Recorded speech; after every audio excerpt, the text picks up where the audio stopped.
Just look at all those delectable rocks sprinkled on those mountains. Mighty tasty.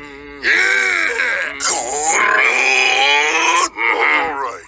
So what was I saying?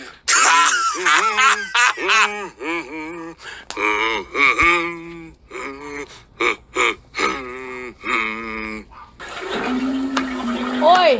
We're on in the mud here. Hope everybody ate their gravel. I guess I better turn the volume down just a bit. Today's going to be a test reading. I don't know if I will take and read for the whole 15 or 20 minutes, but we're going to give this a try. Try to get my volume at the right place here. Try it right there. My test reading is going to be a large book. It's bigger than my laptop computer, and it's called The Secret History of Dragons. So I'm going to read a few pages here to do a test reading. I'm feeling a little better, not so much under the weather, so we'll give this a shot. Like I said, may not be the whole 20 minutes.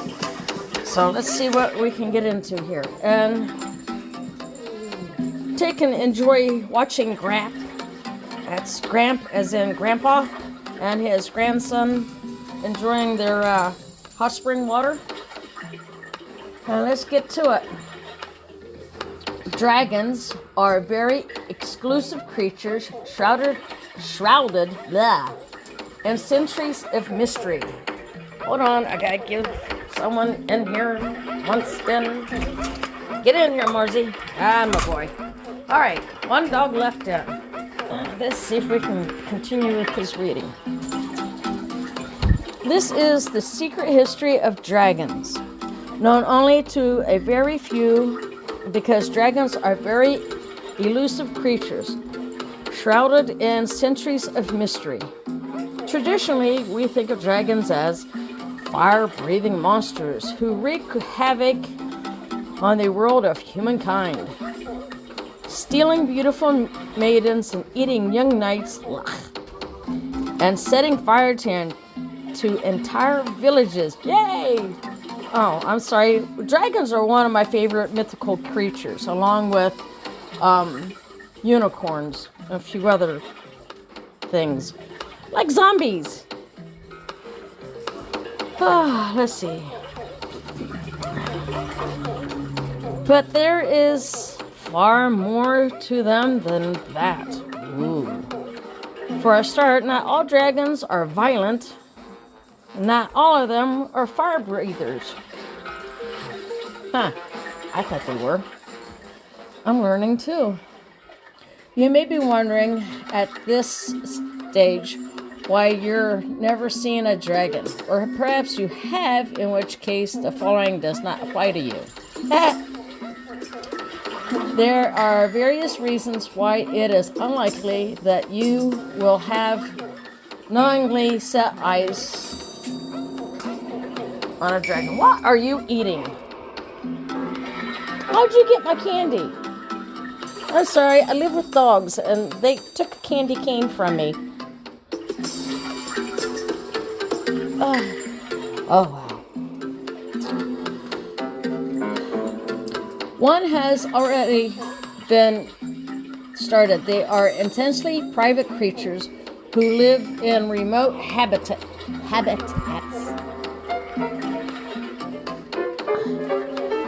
Like dark mountain caves or the bottom of the deepest sea. It is thought that they live out of sight so that they can guard a huge treasure hoards that they have gathered over many, many years. Sounds like I need to go hunt for dragons so I can go get some gold and silver and all kinds of goodies. Another very good reason why you may never have seen a dragon is that they are masters of camouflage. Oh, that tells me I need to put this on. Alright. Sorry for the interruption. Another good reason is they may have masters of camouflage, a skill they have perfected over many years of enforced security. So maybe that you have actually seen one without knowing that you have. Okay? And while you may never have knowingly seen a dragon, if you ever heard a thunderclap, then you've heard a dragon roar. Okay? And if you ever seen a lightning bolt, then you've seen a dragon's deadly flaming breath. I always thought that was Zeus. And who is it? Thor and Zeus. And if you're ever witnessed an eclipse, you've seen what happens when a dragon tries to swallow the sun and the moon at the very same time. That is one hungry dragon then. Dragons are a part of nature, and they are all around us in the elements of fire, water, air, and earth. We just don't always recognize them as dragons. Of course, dragons don't stay lurking in the bottom of the sea or hidden in the remote caves. They did. How would they have ever fought knights and burned villages? Sorry, I flipped my phone. They lead very full and very long lives. But there are other important reasons why it is difficult to pin them down, and why they remain an exclusive to human sight. From some of these mysteries are contained in the pages of this secret book. Basic facts. Dragon types. To begin with, the basic fact, dragons are reptilian creatures, like snakes, lizards. They are warm-blooded and reproduce by laying eggs. Sounds like they have chicken. However, unlike snakes and lizards, dragons care for their young once they are hatched. That is what sets these emotionally complex and intelligent subtitle creatures apart from ordinary reptiles. There are certain essential physical features common to many dragons, like scales, horns, wings, producing spines, claws, and spiky tails. However, the arrangement of the description of these fierce varieties significantly from dragon to dragon. Some have wings, some do not. Some have 2 legs, other has 4. Some have tails, some have horns. In fact, there are so many different species that it is difficult to define exactly what it is that makes a dragon a dragon. One thing for certain, that dragons fall into 2 broad categories, Eastern and Western. The original Eastern dragon and the accidental, occasional. Blah. Like I said, I am not a good reader, a strong reader. I gotta wear glasses anymore to read. Okay. Out here. The Western dragon. Dragons are 2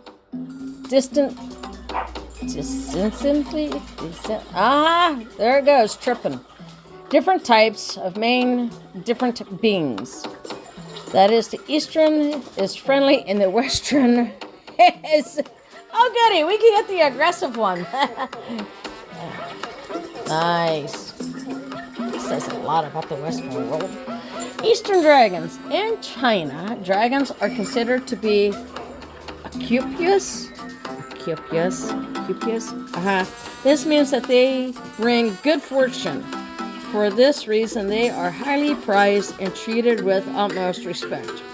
The Chinese dragon is seen as a symbol of courage and heroism, and is often associated with the emperor.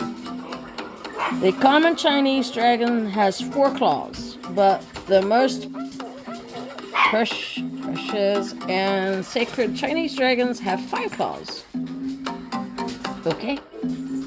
An image of the 5-clawed dragon is often used to represent the emperor. Oh my goodness.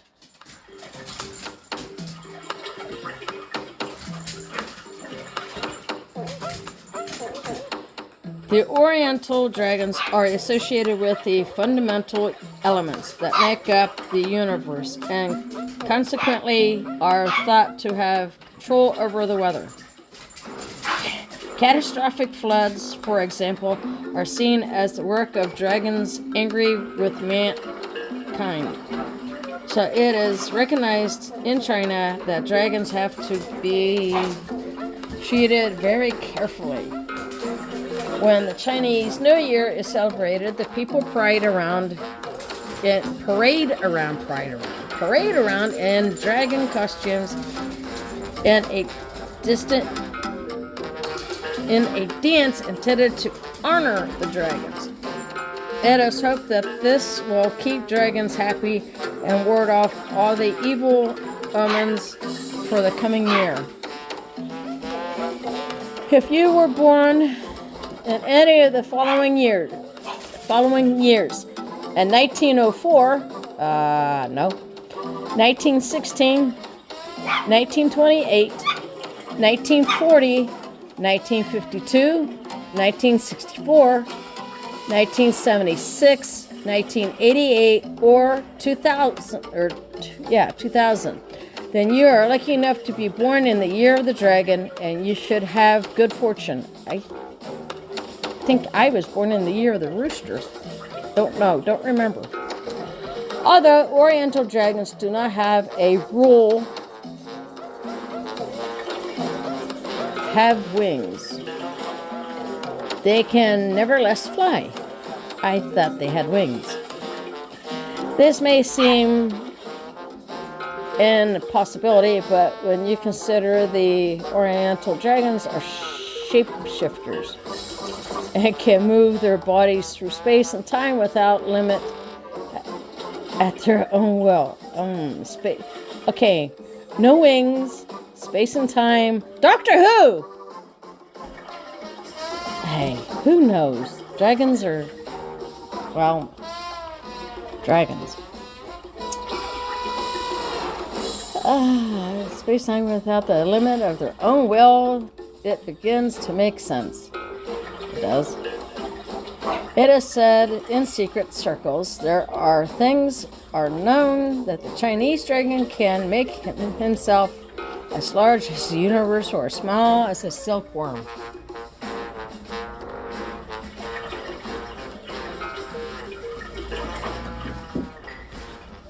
All right, I still have a few minutes.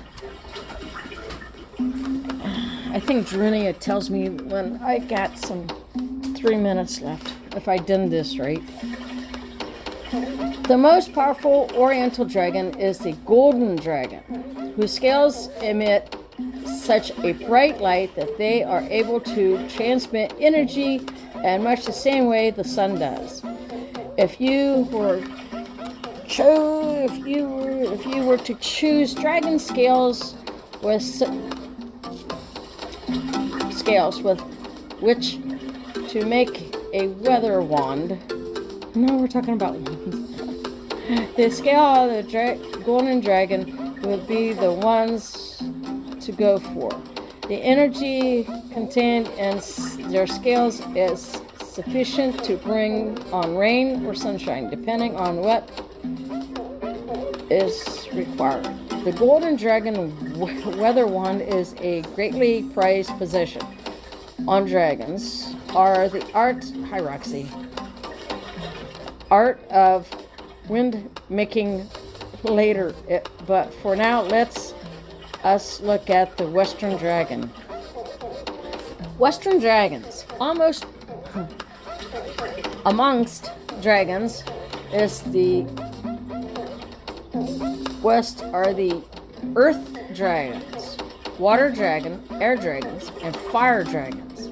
Like the Eastern dragon, they are originally connected with the elements necessary to our existence, but over time they have come to be seen as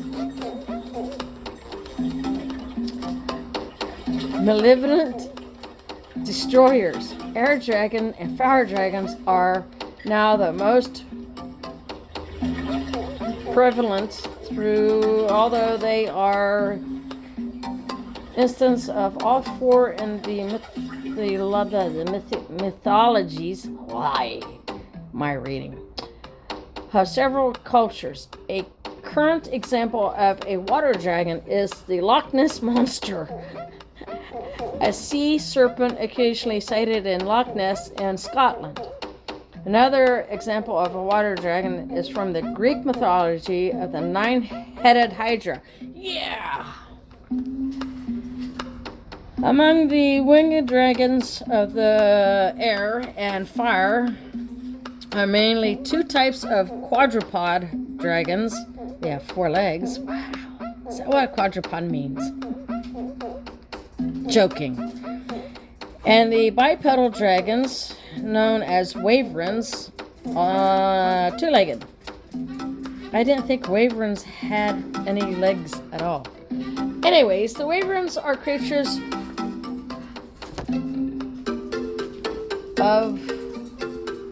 okay. My music changed, I think. The creatures of the air, they are rarely breathing fire except for a warning. Will you quit? Go lay down somewhere and behave. The winged quadrupeds, on the other hand, are creatures of the fire, and they use their breath as a deadly weapon at every opportunity. Roxy, go lay down.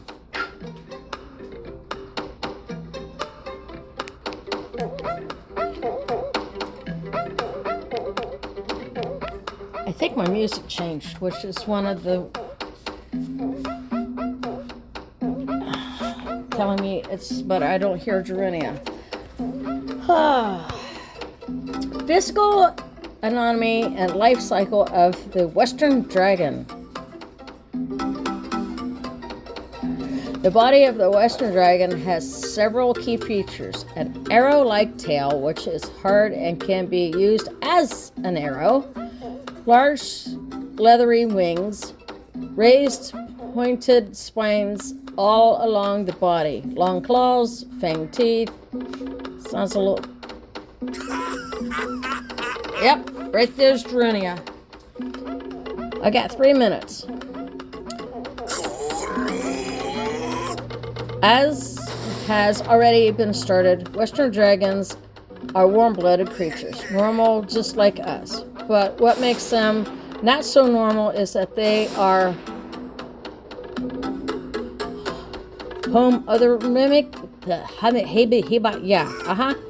That means that their body temperature is controlled internally. All right, that's Rudania. Yep, that is Rudania. That is a test reading for us. Give me your thoughts and comments and everything below. You can find me on YouTube and on Facebook. That's Goron in the Mud with 2 D's, and everything's all smushed together as one, not separate, words. Take and give me your thoughts, your feelings. Throw whatever. If you want to throw mud at me, throw mud at me. I don't care.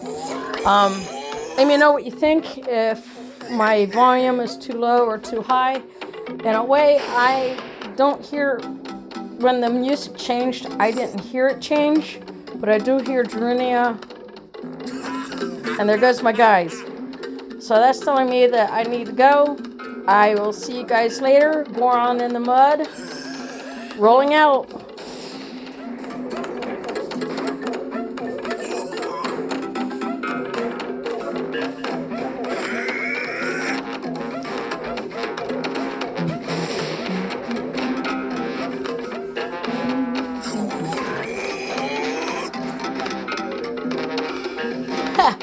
Hey, Rudania, I think you're just a bit slow there, Frosty.